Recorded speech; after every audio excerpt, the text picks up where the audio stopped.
மகளிருக்கும் மகளிர் தின வாழ்த்துக்களை பாரதிய ஜனதா கட்சியின் சார்பில் தெரிவித்துக் கொள்கிறேன். மார்ச் 8 மட்டும் மகளிர் தினமாக கொண்டாடப்பட முடியாது. ஒவ்வொரு தினமும் மகளிருக்கான தினமாக இருக்க வேண்டும் என்பதுதான் பாரதிய ஜனதா கட்சியின் நோக்கம். அதை இந்த மக்களுக்கு எடுத்துச் செல்வதற்காகத்தான் தமிழகத்தில் பிரபலமான பெண் நிர்வாகிகளை, பெண் பிரபலங்களை இன்று அழைத்து அவர்களெல்லாம் ஒரு நல்ல செய்தியை தமிழக மக்களுக்கு சொல்ல வேண்டும் என்பதற்காக மகளிர் தினம் இங்கே கொண்டாடப்பட்டுக் கொண்டிருக்கிறது.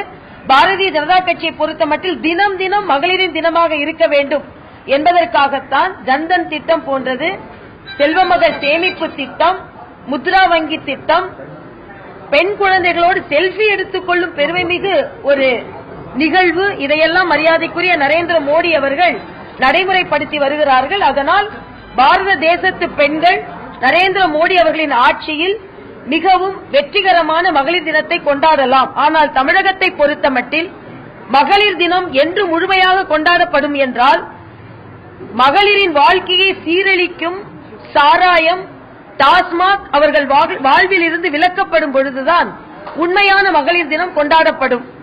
அதனால் அதை நோக்கி தமிழக பாரதிய ஜனதா கட்சி தனது செயல்பாட்டையும் போராட்டத்தையும் இன்றும் இயக்கிக் கொண்டிருக்கும். தேர்தல் தேதி அறிவிக்கப்பட்டிருக்கிறது. தமிழக அரசு பல அறிவிப்புகளை அவசரமாக அறிவித்தார்கள். அந்த அவசர அறிவிப்போடு இந்த மதுவை ஒழிக்கும் அறிவிப்பும் வந்திருந்தால் மிக்க மகிழ்ச்சியாக எங்களுக்கு இருந்திருக்கும். இது யாருக்காகவும் கேட்கவில்லை, கட்சிக்காகவோ ஆட்சிக்காகவோ கேட்கவில்லை, மக்களுக்காக, மகளிருக்காக இதை கேட்டுக் கொண்டிருக்கிறோம்.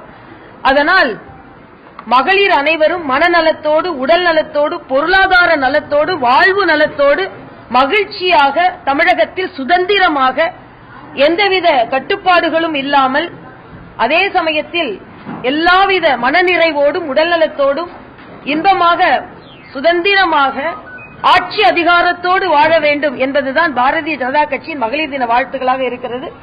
தயவு செய்து நிகழ்ச்சிக்கு வந்து நிகழ்ச்சியையும் நீங்கள் சென்று. கூடுதலா ஒரு கேள்வி, தங்கள் கூட்டணிக்கு தேமுதிக வரும்னு சொல்லிட்டு திமுக தலைவர் இன்னைக்கு காலைல பேசியிருக்காங்க. இதை நீங்க எப்படி பாக்குறீங்க? அதாவது எங்கள் கூட்டணிக்கு இன்னார் வருகிறார் என்று இன்னொரு கட்சி தலைவர் சொல்லி இருப்பது அது ஒரு அரசியல் கண்ணோட்டம்.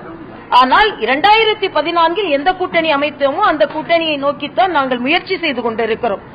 அதனால் ஒரு மாற்று சக்தியாக, இரண்டு கழகங்களுக்கும் மாற்றாக ஒரு மாற்று சக்தியாக, ஒரு தேசிய சக்தியாக, ஒரு முழுமையான மக்களுக்கு நலன் தரும் கூட்டணியாக அமைய வேண்டும் என்பதுதான் எங்களது விருப்பம்.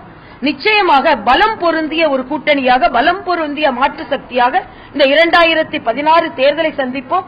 எவ்வளவு மகளிரை சென்றடைய முடியுமோ அவ்வளவு மகளிரை சென்றடைவதற்கான திட்டம் நாங்கள் வைத்திருக்கிறோம். இந்த மகளிர் தினத்தில் பாரதிய ஜனதா கட்சி, ஏனென்றால் தாமரை மலர்ந்தால்தான் தமிழகம் தலை நிமிரும் என்ற வகையில் ஒரு லஞ்சம் இல்லாத, ஒரு மதுவில்லாத தமிழகத்தை, வளர்ச்சி அடைந்த தமிழகத்தை உருவாக்குவதற்காக பாரதிய ஜனதா கட்சி காத்திருக்கிறது. பாமக முதலமைச்சர் வேட்பாளர் அன்புமணி ராமதாஸ் பாஜகவுடன் நாங்கள் இதுவரைக்கும் கூட்டணி பேச்சுவார்த்தை நடத்தலாம்னு சொல்றாரு. உங்களுடைய கருத்து என்ன?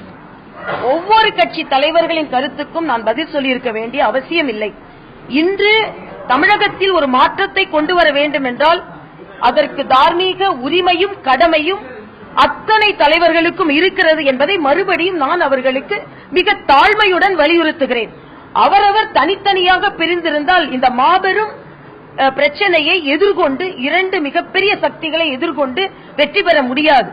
அதனால் இந்த நேரத்தில் யார் முதல்வர், யார் பெரியவர்கள், யார் தலைமையில் கூட்டணி போன்ற அந்த பிரச்சனைகளை எல்லாம் ஒதுக்கி தள்ளிவிட்டு ஒற்றுமையுடன் தேர்தலை ஒன்றுபட்ட சக்தியுடன் சந்தித்தால் நிச்சயமாக தமிழகத்தில் ஒரு மிகப்பெரிய புரட்சியை ஏற்படுத்தலாம் என்பதை அத்தனை தலைவர்களும் சிந்திக்க வேண்டும் என்பது எனது வேண்டுகோளாகவே இந்த மகளிர் தினத்தில் நான் வைக்கிறேன்.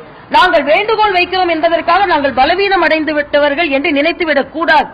நாங்கள் பலம் பொருந்தியவர்களாகத்தான் இருந்து கொண்டிருக்கிறோம். பலத்தோடு கூடுதல் பலம் சேர வேண்டும், பலமான கட்சிகளை எதிர்கொள்ள வேண்டும் என்ற காரணத்திற்காகத்தான் மிகப்பெரிய கூட்டணி அமைக்க வேண்டும் என்று நினைக்கிறோமே தவிர பலவீனமானவர்கள் என்பதற்காக அல்ல. அதனால் எது எப்படி இருந்தாலும் 234 தொகுதிகளுக்கும் நாங்கள் தயாராக இருக்கிறோம். இன்னும் சொல்ல போனால் எங்களுக்கு 10க்கும் மேற்பட்ட விருப்ப மனுக்கள் ஒவ்வொரு தொகுதிகளிலும் இருந்துமே வந்திருக்கிறது. ஆனாலும் அனைவரும் இணைந்திருந்து இந்த தேர்தலை சந்திக்க வேண்டும் என்ற விருப்பத்தை நான் இன்று தெரிவித்துக் கொள்கிறேன். கூட்டணி சம்பந்தமா நிறைய யூகங்கள் வந்துட்டே இருக்கு. நேற்று பிரகாஷ் ஜவடேகர் அதுக்கு விளக்கம் அளித்திருக்கிறார். பல யூகங்கள் வருகிறது. அந்த யூகங்களுக்கெல்லாம் பதில் சொல்லிக் கொண்டிருக்க முடியாது. இன்னொன்று, யூகங்களுக்கெல்லாம் நான் பதில் சொல்லிக் கொண்டிருந்தால் நாங்கள் என்னென்ன வியூகங்கள் அமைக்கிறோமோ அது பாதிப்படைய கூட வாய்ப்பு இருக்கிறது. அதனால் சற்று பொறுமையாக இருந்து அத்தனை பேரும் அதிகாரப்பூர்வமான தகவல்களை எதிர்கொண்டு அதிகாரப்பூர்வமான அறிவிப்புக்கு நாம் எல்லாம் காத்திருக்கலாமே தவிர யூகங்களுக்கு பதில் சொல்லிக் கொண்டே இருப்பது அதுவும் யூகமாகவே அமைந்துவிடும் என்பதுதான் எனது